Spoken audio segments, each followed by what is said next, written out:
नमस्कार। प्रादेशिक समाचार के साथ मैं नीलम कुमार। पहले मुख्य समाचार। मुख्यमंत्री विशेष सहायता मोबाइल ऐप के माध्यम से लगभग 1 लाख प्रवासी मजदूरों के खाते में भेजी गई राशि, बिना कार्ड वालों को भी मिलेगा राशन। प्रधानमंत्री रविवार को आकाशवाणी पर मन की बात कार्यक्रम में लोगों के साथ अपने विचार साझा करेंगे। 27 अप्रैल को मुख्यमंत्रियों से लॉकडाउन पर करेंगे बात। रांची से 2 और देवघर से मिला एक नया कोरोना संक्रमित मरीज। राज्य में संक्रमितों की संख्या बढ़कर हुई 59। और रमजान का पवित्र महीना शुरू, मुख्यमंत्री का लोगों से घर पर ही रहकर इबादत करने की अपील।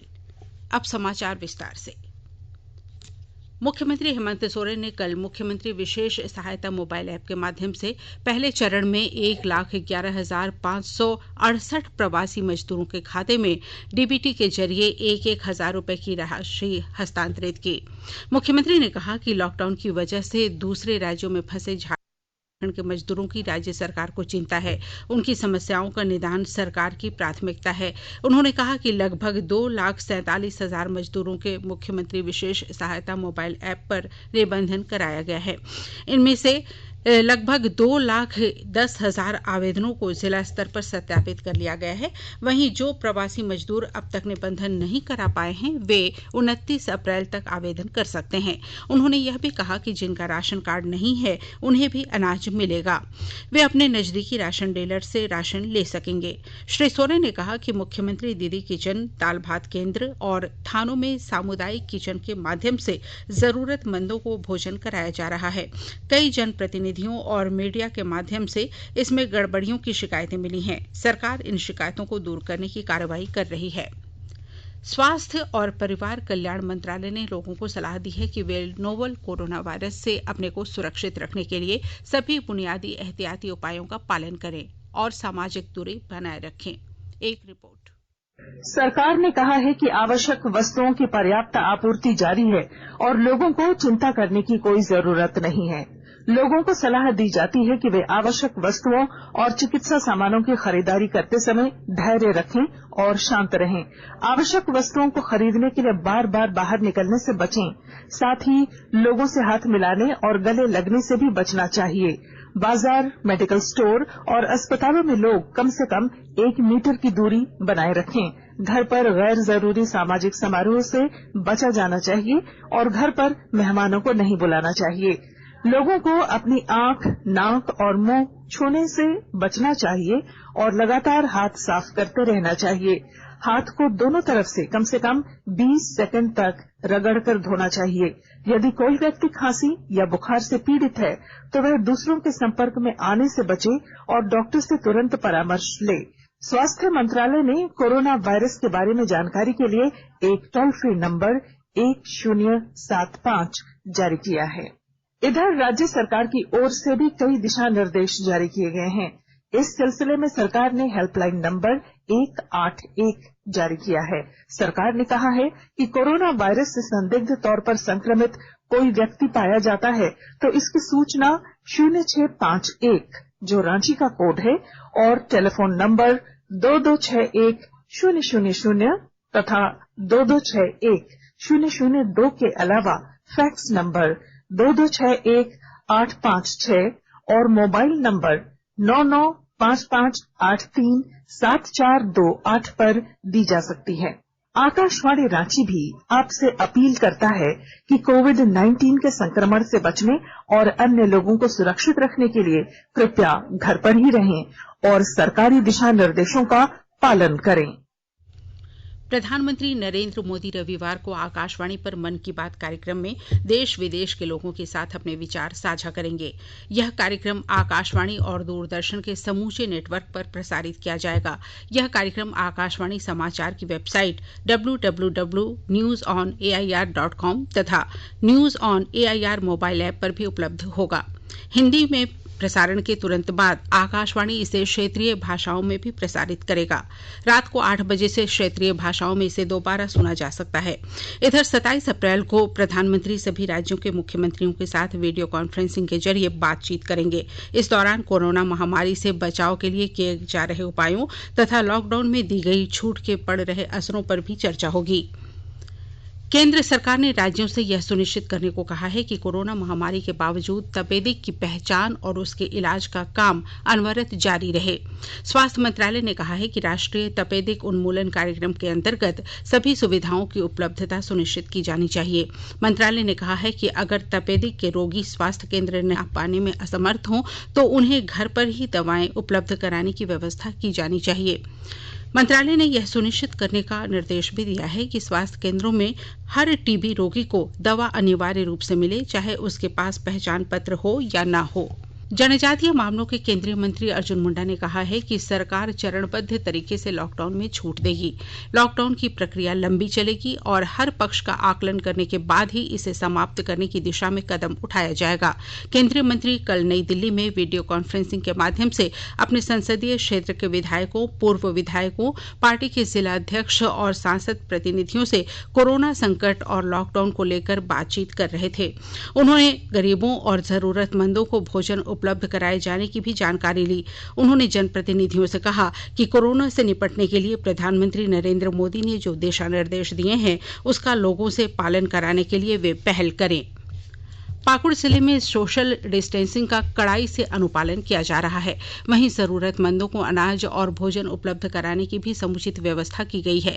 विस्तृत ब्यौरा दे रहे हैं हमारे संवाददाता। कोरोना वायरस से बचाव और रोकथाम के लिए जारी लॉकडाउन के दरमियान प्रशासन जरूरतमंदों को भोजन मुहैया कराने पर विशेष ध्यान दे रहा है। लॉकडाउन का अनुपालन हो या सोशल डिस्टेंसिंग बरकरार रखने का, इस पर तो जिला एवं पुलिस प्रशासन का ध्यान है ही, परंतु सबसे ज्यादा सक्रियता एवं संवेदनशीलता अनाज मुहैया कराने के साथ जरूरतमंदों को भोजन कराने में दिखाई जा रही है। ग्रामीण हो या शहरी इलाका के लोग जैसे ही अनाज की कमी की जानकारी दे रहे हैं, तुरंत उनके घरों तक अनाज भी पहुंच रहा है। डीसी कुलदीप चौधरी एवं एसपी राजीव रंजन सिंह दोनों इस मामले में काफी संवेदनशीलता बरत रहे हैं। राम प्रसाद सिन्हा, आकाशवाणी समाचार, पाकुड़। आकाशवाणी के ताजा तरीन समाचारों के लिए आप हमारी वेबसाइट newsonair.com पर लॉग ऑन कर सकते हैं। ताजा समाचार ट्विटर @AIR न्यूज अलर्ट्स और Facebook page all India radio news पर भी उपलब्ध है। आप प्रादेशिक समाचार एकांश के ट्विटर अकाउंट @AIR न्यूज_रांची और Facebook page AIR news Ranchi के अलावा YouTube channel regional news unit Ranchi पर भी हमारे बुलेटिन सुन सकते हैं। प्रादेशिक समाचार आप आकाशवाणी रांची से सुन रहे हैं। झारखंड में कोरोना पॉजिटिव मरीजों की संख्या में लगातार बढ़ोतरी हो रही है। राज्य में कल 3 नए कोरोना संक्रमित मरीज मिले हैं। इनमें से 2 संक्रमित मरीज राजधानी रांची में हॉटस्पॉट बने हिंदपीढ़ी इलाके और एक देवघर जिले का है।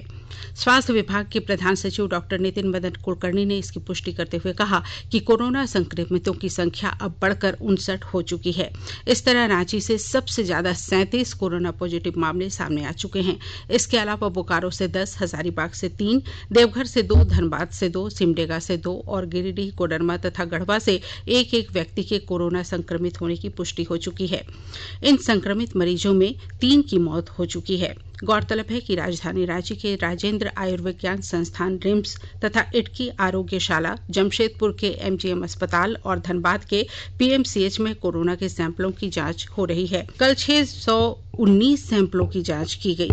इस तरह पूरे राज्य में अब तक 8027 सैंपल लिए जा चुके हैं। इनमें से 6105 की जांच निगेटिव आई है। स्वास्थ्य मंत्री बन्ना गुप्ता ने केंद्र सरकार से कहा है कि राज्य में कोरोना की जांच के लिए काफी कम किट बचे हैं, इसलिए जल्द जांच किट उपलब्ध कराया जाए।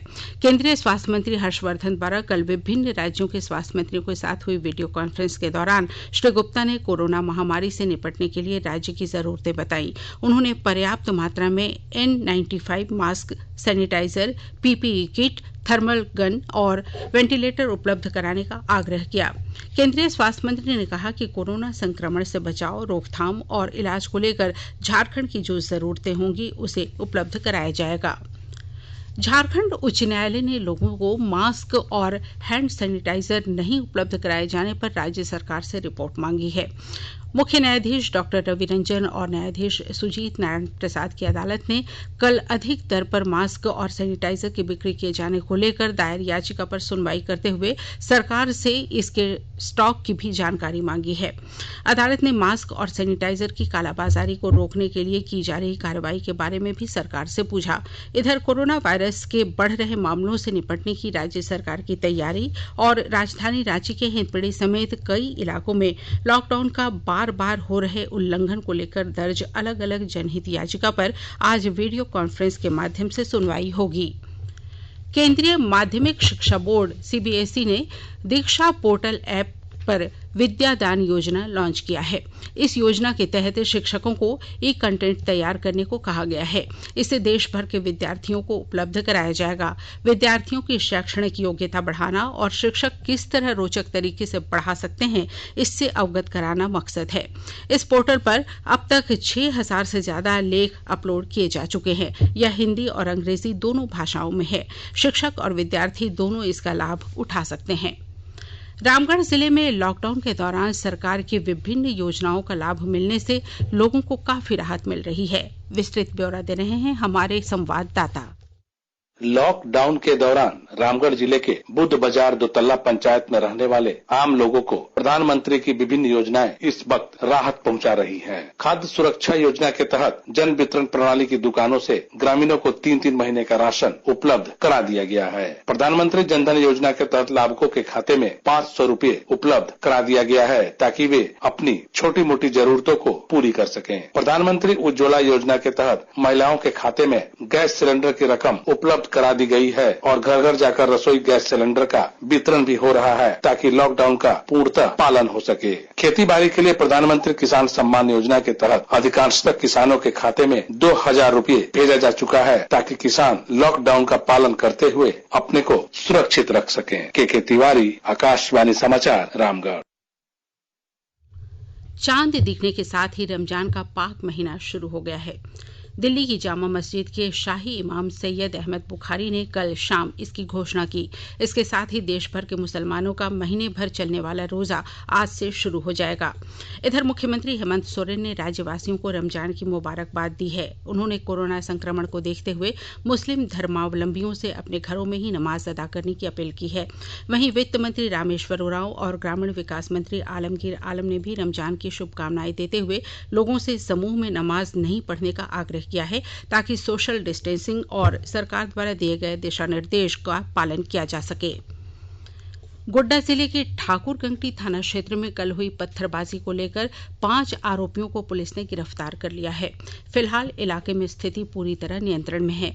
इधर पुलिस लोगों को सोशल डिस्टेंसिंग का पालन करने के लिए प्रेरित कर रही है। गौरतलब है कि कल हुई पत्थरबाजी में 2 पुलिसकर्मी घायल हो गए थे। देश में कोविड-19 वायरस के फैलाव की रोकथाम के लिए सरकार द्वारा किए गए लॉकडाउन उपाय के परिणाम अब दिखने लगे हैं। देश में 1 महीने के लॉकडाउन से करीब 3.5 दिन में दोगुनी होने वाली संक्रमित लोगों की संख्या लगभग 10 दिन में दोगुनी हो रही है। वायरल के फैलाव को रोकने के लिए 24 मार्च की आधी रात से लॉकडाउन घोषित किया गया था। और अब संक्षिप्त खबरें। रांची जिला प्रशासन ने केंद्रीय गृह मंत्रालय के दिशा निर्देशों के तहत निजी विद्यालयों में पुस्तक विक्रेताओं को पुस्तक बिक्री करने की सशर्त अनुमति दे दी है। इन विद्यालयों में सुबह 7 बजे से दोपहर 12 बजे तक पुस्तकों की बिक्री की जाएगी। स्वास्थ्य विभाग में ग्रुप ए और ग्रुप बी के सभी अधिकारियों की कार्यालय में उपस्थिति अनिवार्य कर दी गई है। विभाग के प्रधान सचिव ने बताया कि विभिन्न शाखाओं के प्रभारी यह सुनिश्चित करेंगे कि अपने अधीनस्थ 1/3 कर्मचारियों की रोस्टर के अनुसार उपस्थिति दर्ज करें। पेयजल एवं स्वच्छता मंत्री मिथिलेश ठाकुर ने धान क्रय की तारीख 31 मई तक बढ़ाने के लिए मुख्यमंत्री को पत्र लिखा है। उन्होंने कहा कि लॉकडाउन की वजह से धान क्रय का काम ठप है, इसलिए इसकी तारीख बढ़ाई जाए। रांची जिले में सार्वजनिक स्थलों और कार्यस्थल के साथ घर से बाहर निकलने के दौरान मास्क व फेस कवर पहनना अनिवार्य होगा। इसका उल्लंघन करने वालों के खिलाफ कानूनी कार्रवाई की जाएगी। और अब अंत में मुख्य समाचार एक बार फिर। मुख्यमंत्री विशेष सहायता मोबाइल ऐप के माध्यम से लगभग 1 लाख प्रवासी मजदूरों के खाते में भेजी गई राशि, बिना कार्ड वालों को भी मिलेगा राशन।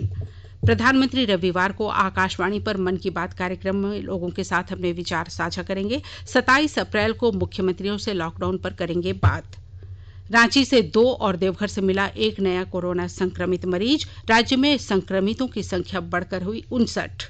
और रमजान का पवित्र महीना शुरू, मुख्यमंत्री का लोगों से घर पर ही रहकर इबादत करने की अपील। इसके साथ ही आकाशवाणी रांची से प्रादेशिक समाचार का ये बुलेटिन समाप्त हुआ। नमस्कार।